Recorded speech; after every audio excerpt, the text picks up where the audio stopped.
কাশ্মীরের একটি জনপ্রিয় খাবার মাটন রোগান জোশ। এই মাটন রোগান জোশ দেখতে লাল লাল হয় আর খেতেও কিন্তু দারুণ স্বাদ।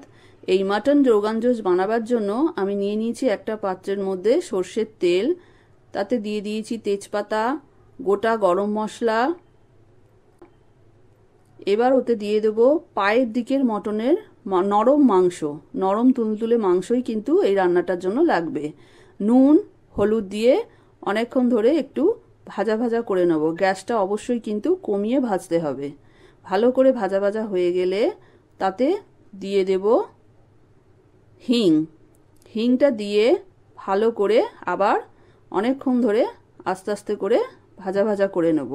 ভাজা ভাজা হয়ে গেলে দিয়ে দেব ধনে গুঁড়ো। এবার দেব কাশ্মীরি লঙ্কা গুঁড়ো। তারপর দেব মৌরি বাটা। মৌরি বাটা কিন্তু দিতেই হবে। তারপর দেব পেঁয়াজ আদা রসুন বাটা দিয়ে ভালো করে কষিয়ে নেব। আস্তে আস্তে করে ভাজা ভাজা করে অনেকক্ষণ ধরে সময় নিয়ে কিন্তু কষাতে হবে। যত ভালো করে কষানো যাবে তার গন্ধ কিন্তু অপূর্ব সুন্দর বেরোবে এবং স্বাদও অপূর্ব সুন্দর।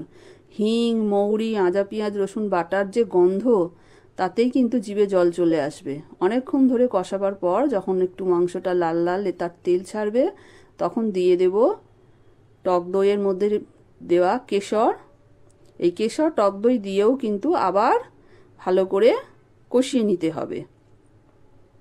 ভালো করে কষানো হয়ে গেলে একটা পাত্রে আলাদা আমি গরম জল করে রেখে দিয়েছিলাম। সেই গরম জল ওই মাংসের মধ্যে দিয়ে দিতে হবে।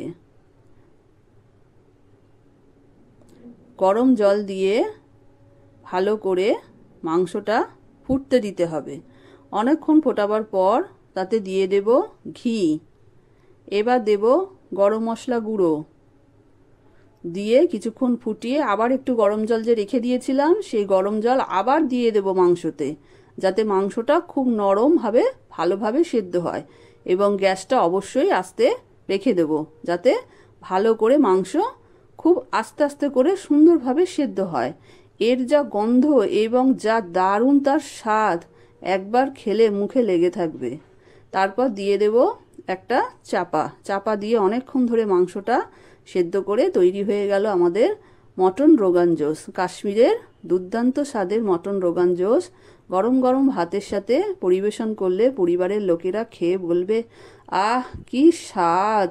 এই মটন রোগান জোশ যে খাবে সে কিন্তু অবশ্যই তার প্রশংসা করবে।